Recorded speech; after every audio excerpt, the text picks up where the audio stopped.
Welcome to Journal of a Medical Intuitive, Episode 2. I'm your host, Dr. Jennifer Lisa Vest. Today I will be talking about how I became a medical intuitive. People often ask me how I became a medical intuitive.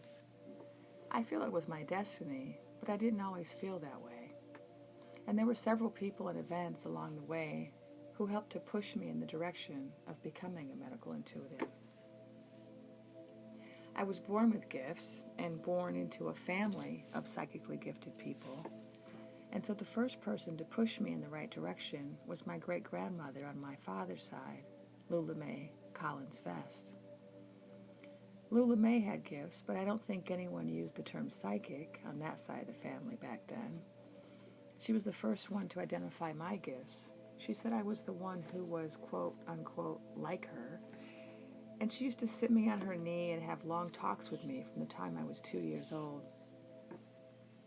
She died when I was 10, and while I don't recall everything she taught me, I was truly inconsolable when she passed, for she was my first real teacher. Great-grandma knew herbs and healing. With relatives from Native American, African, and German Jewish heritages, she had rich traditions to draw on. She was also fond of reading medical texts, and although as a mixed-blood woman born in the 1870s, she never had the opportunity to receive medical training. She passed on her love of healing to her grandsons, both of whom completed medical degrees. She was a grand matron in the Eastern Star Society and had a great mind up until her death at the ripe old age of 102. I've always felt that I was following in her footsteps and continuing what she began. After she passed, she continued to teach me from the other side, mostly in herbology. When I was in my 20s, I used to prescribe herbal remedies to all my young friends and relatives for conditions that ailed them. The second person to push me in the direction of my gifts was my mother, Michael Lee Davis. She is herself a psychic and identified me as like her as well when I was young. She didn't always have an easy relationship to her gifts, but she was able to use them very explicitly. She read cards, pulled astrology charts, and even worked on a psychic hotline at one point. She also cautioned me never work on a psychic hotline. She told me that her mother, her mother's mother, and her mother's mother's mother had all been born with the gift, and that I came from a long line of intuitives on the German side. For as long as I can remember, I've always had psychic experiences. I saw and felt spirits in my room at night. I could feel other people's illnesses and emotions, and I was able sometimes to predict the future. As a child, I remembered all my past lives, and I had a lot of really interesting out-of-body experiences. I saw the auras around trees and plants, and I could talk to animals. My mother spoke to animals, so I never doubted it was possible. I recall fondly how there was always some bad dog in every neighborhood I lived in, some dog that people would avoid. The kids would run by and scream and say, don't go near that yard, that dog will get you. But not me. I would be able to go up to any dog and stop and just telepathically talk to the dog until it calmed down. So I was never afraid of any beasts. I learned that from my mother. I've had many teachers, both human and spirit, in my life, and they're the reason I've become a healer. In addition to my mother and my great-grandmother, I also had spirit teachers who used to come and get me as a child at night. They would take me out of my body on these learning journeys to other places and times. Sometimes we'd go to a special spirit classroom where everybody was a ball of light and we'd get lessons. And sometimes they would take me to the future or to the past. When I was in my 20s, I received training from some powerful healer women in both Trinidad and Jamaica. Since I have ancestors from Haiti, I felt drawn to learn Afro-Caribbean healing traditions. Around this time, I also began participating in sweat lodges. A sweat lodge is a pan-Indian, Native American spiritual tradition found throughout the U.S. Growing up, I had spent summers with and been heavily influenced by my father's mother, Maddie Lee Howard. a woman of Seminole and Haitian heritage, who taught me to be proud of my Native American heritage. As a result, I was always active in Native community, attending powwows, working for Native organizations, and just participating in Native ceremonies. I began visiting the Seminole Reservation, talking to elders, and learning my history around this time. But despite being born with gifts and having so many teachers, I had an ambivalent relationship to being psychic. Only my family and my closest friends knew the extent of it. I tried to hide it and was always afraid of people finding out and having a bad reaction. I followed a serious academic path in life, getting multiple degrees, beginning with physics and eventually completing a postdoc and becoming a professor of philosophy. Scientists and philosophers don't generally think highly of the occult, of psychic, intuitive nonsense. And I was careful not to share my abilities with my colleagues. But then I got sick, and I kept getting sicker, and the doctors couldn't help me. I tried everything. I tried every modality. I started with what I knew, what I was most comfortable with, herbs. And then I went to naturopathy and Chinese medicine, and I went to therapists and did talk therapy about my feelings. I went to hypnotherapy. I did positive thinking, affirmations. And eventually I found myself using allopathic Western medicine, which I had a resistance to at that point because I was used to using natural remedies. I went to specialists. I got lots of tests. But I wasn't getting better, and I wasn't getting answers. The doctors I encountered had three main responses to my illness. One, it was a mystery they couldn't solve. Or two, it was all in my head, or it was just emotional and I needed to see a shrink. Or three, I had some chronic and or life-threatening disease that had no cure. None of these responses helped me get better. And being told it was in my head and a mystery made me feel worse. Or rather, being told it was a life-threatening illness made me feel worse. So my dad suggested I see a friend of his who was a medical intuitive, and he booked a session for me in Phoenix. And she was amazing. Now, this medical intuitive didn't actually give me any actual medical information. For example, she had no idea why I was having seizures. But she was a great intuitive. And she told me that I needed to accept my psychic abilities and to develop them. And if I didn't, I wouldn't get better. And so because of her reading, I immediately signed up for psychic development classes when I arrived in Florida. When you're sick, you'll do anything to get better. And I had done almost everything, and so I was willing to do one more thing to get better. If developing my gifts was going to make me better, then I was all for it. So I did a search. I found a psychic class listed online. And back then they didn't have Meetup or Google and all of this, but I found this group. I found this class. And my first teacher was Maida Jones. Yeah, I found her through a chat room. I went to a psychic chat room, and I asked the chat room members, where can I find a good psychic teacher in Orlando? And someone said, oh, you got to go see Maida Jones. She's amazing. Well, she was. She was a medium trained in evidential mediumship and a spiritualist. So I began studying with her. And because of her classes, I found out about Cassadaga Spiritualist Camp. And I began taking several psychic, mediumship, and healing classes there with a variety of teachers, including Mary Rose Gray, Joan Piper, Lorraine Peterson, Stephen Atkins, Suzanne DeWeese, and Don Zangi. I also became a Reiki master under the tutelage of Marie Wilson Gates. I took classes for 5 years at Cassadaga. And after a while, something funny became obvious. All the dead people I was bringing through were sick. They were all telling me about their illnesses and their causes of death. My classmates were picking up the usual types of evidence: appearance, job, hobby. But not me. No, I was getting cause of death and illness every time. I could feel their ailments in my body when I did readings. If Aunt Sue died of a heart attack, I could feel the heart attack.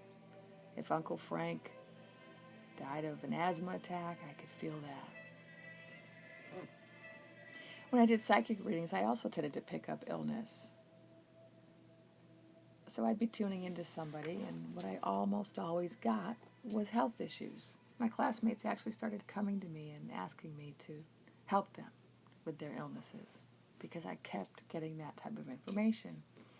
So my teachers began to point out my clear specialty with identifying illness, and they encouraged me to pursue it.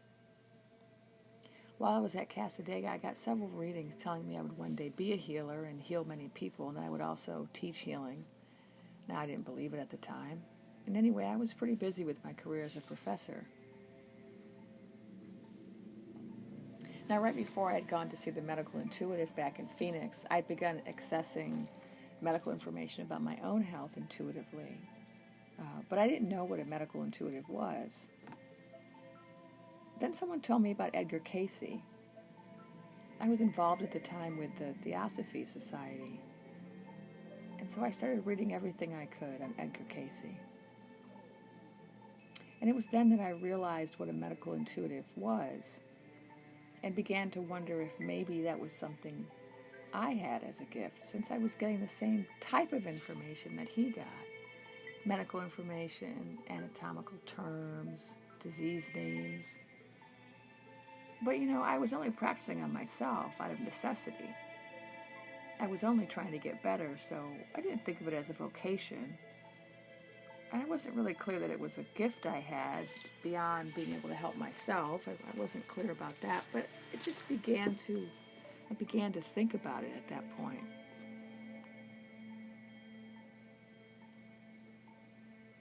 So eventually I was able to get doctors to pursue tests and treatments that I was able to pick up intuitively through my own medical intuition.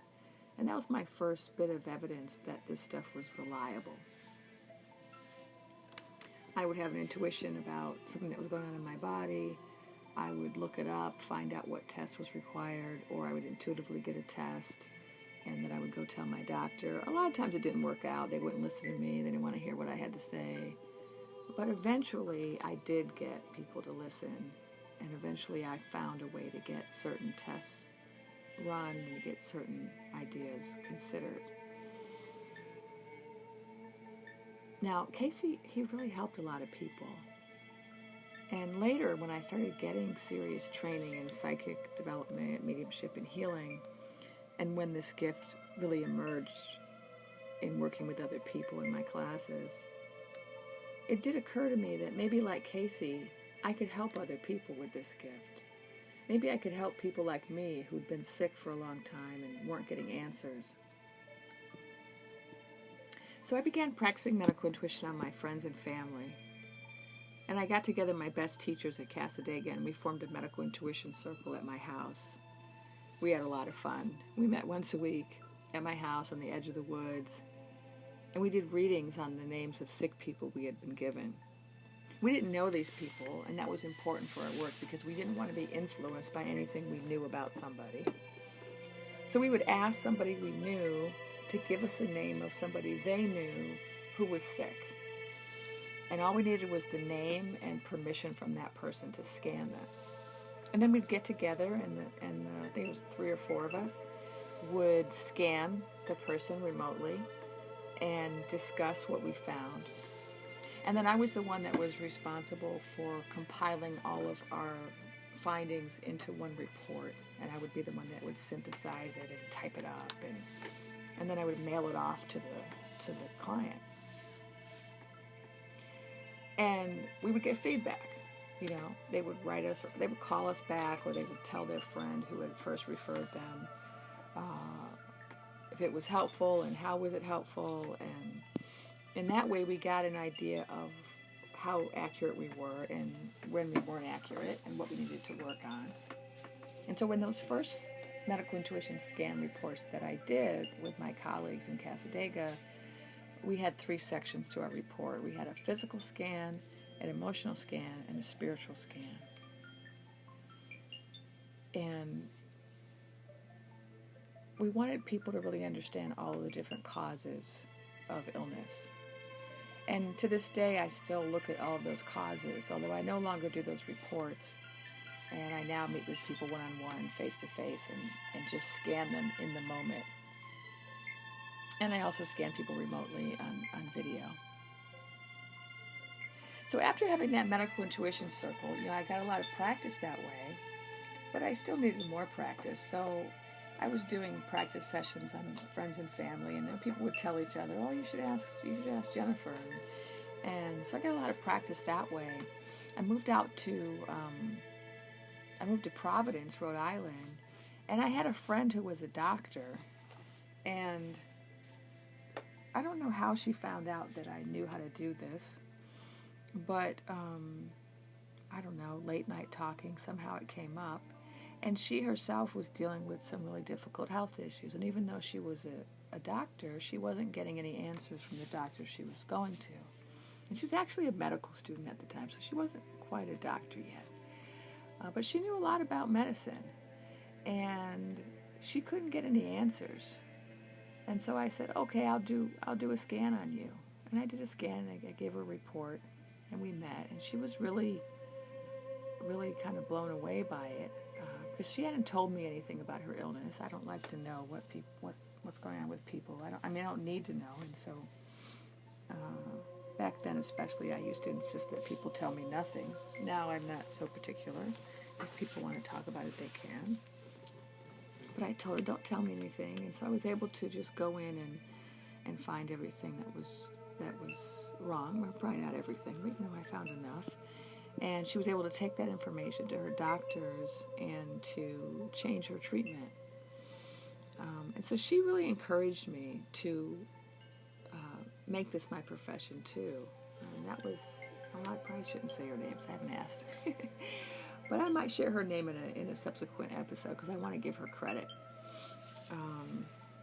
And so I just started practicing. I was still not doing this full time, but I was practicing it on the side. And I moved out to California and decided, I think I really want to get serious about doing this. And so I started doing a lot of volunteer work. I started volunteering at churches and at healing centers and metaphysical bookstores, and I started doing a lot of medical intuition sessions on people and getting feedback. And then I finally decided to hang a shingle. And I worked for a lot of other people. I worked at healing centers and metaphysical shops and healing fairs. And I stopped doing reports and I started doing face-to-face sessions. And my gift evolved.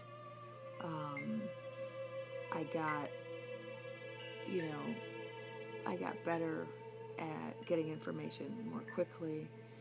And I also studied. I started really seriously studying anatomy and different medical specialties and disease, because I do feel that it's really important when you're doing medical intuition that you're getting actual medical information. And so in that regard, it's not like other types of intuition where you're just getting intuitive information.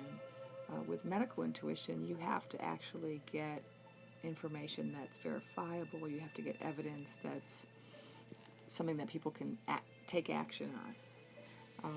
And so I was really fortunate that I was trained by mediums who were all about evidence. I was not trained that psychic work is whatever you get.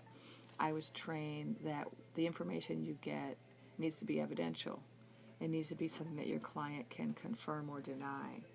And of course, that's not true about everything that comes up in a reading, but parts of it are that way. So if I list some symptoms, my client can say, "Yes, I have those symptoms."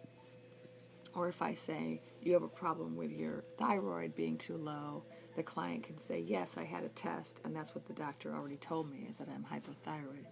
So, evidence is important. And even if the client can't confirm something, it should be confirmable by tests. or by doctors or by, something that happens in the future. And so in that regard, there's a lot more required of medical intuition, and there's also a lot more at stake.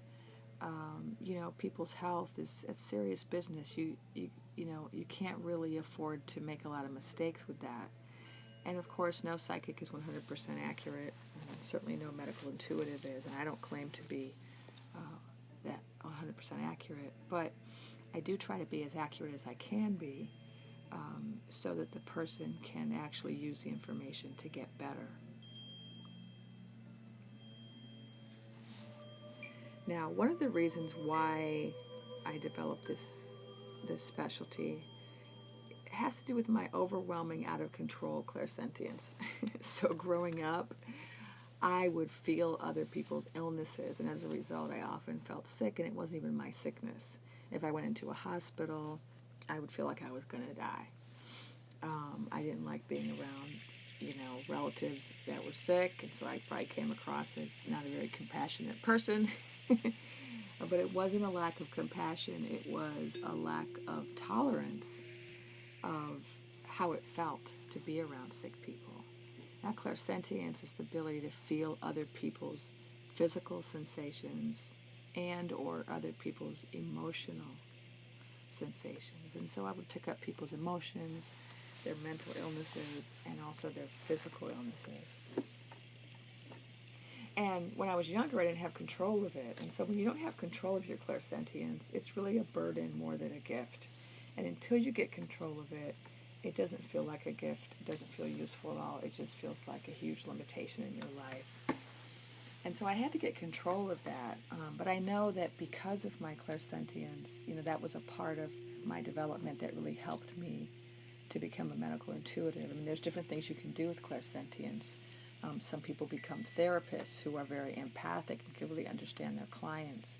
Some people become doctors or masseuses who can feel their clients while they're working with them. I have a student who's a physical therapist, and she can tune into and feel what her clients are feeling, and then that helps her to treat them. But if you don't use your clairsentience for something, it can just kind of drive you mad. I'm now able to use my clairsentience to feel the symptoms in the other person's body.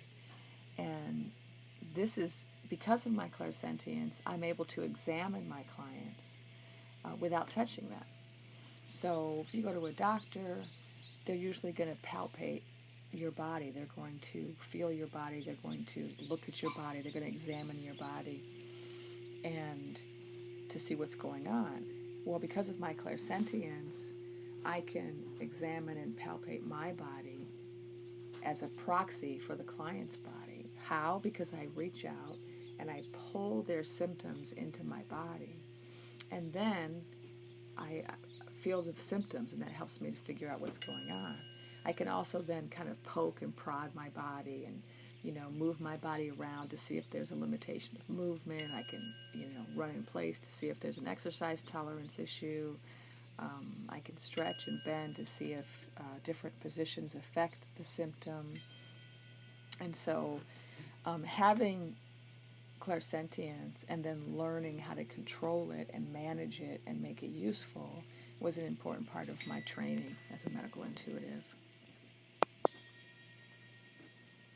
Now, I use clairsentience, but I also use clairvoyance to look into the body. And that's why it's so important to learn anatomy when you become a medical intuitive, because when I first started out, I'd be looking into someone's body, and I'd be seeing something, and I didn't know what I was looking at. So then I'd have to go and get some anatomy books out and look it up and try to figure out, what is this? What is this? I also use clairaudience. That's where you hear something.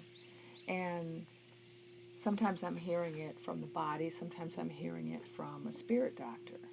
Now, when you're working with a spirit doctor, that's called medical mediumship. And next time, we'll talk more about medical mediumship versus medical intuitive work.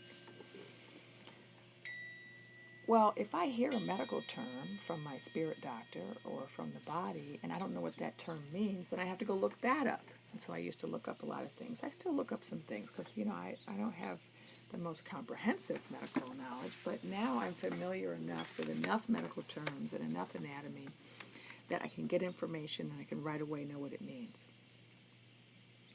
Now, I also work claircognizantly, which means I can go through lists in my head and get a hit, yes, no, true, false.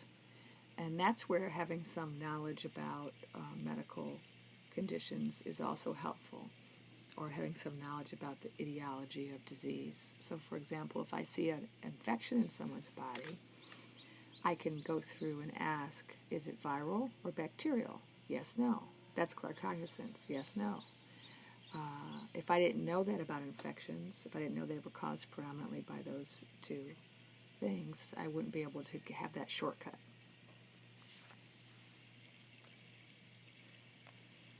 So medical intuition is really a combination of intuition and knowledge. I also use telepathy in my work, and that means that, I talk to the organs in the same way that I used to talk to the animals, and still do actually. Telepathically, I can talk to the organs, and so if I identify a problem in the liver, say, I can then ask the liver, what's going on? What's wrong? What do you need? What's the emotion associated with this condition in the liver? And so the telepathy is important. Now, these are all just tools I use to access the physical, but I also access the emotional and the spiritual causes of disease. And so all the training I got in healing, where I learned how to perceive the aura and perceive conditions in the aura, to perceive emotional conditions in somebody's aura, all of that training I received in healing, I'm able to use in medical intuition to identify emotional causes. And then I also look at spiritual causes, and in order to do that, I go to the Akashic Records. And I was working with the Akashic Records from the time I was very young, but I did several years working with a past life regressionist trained in Dolores Cannon's quantum healing hypnosis technique. I worked with 3 different hypnotherapists, visiting my past lives and talking to my guides about soul contracts and past lives. And so all of that work, for 10 years I did that work, that all helped to train me to be able to then see other people's past lives.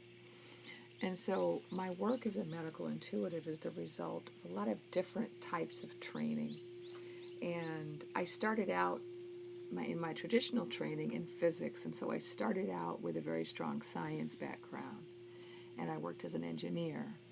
And so I was able to bring that scientific way of thinking and that scientific approach to knowledge. I was able to combine that with the logic that I learned from being a philosopher, with my intuition, and then all the training I received in mediumship and healing and past lives. And I was able to bring all of those knowledges together in order to do my work as a medical intuitive.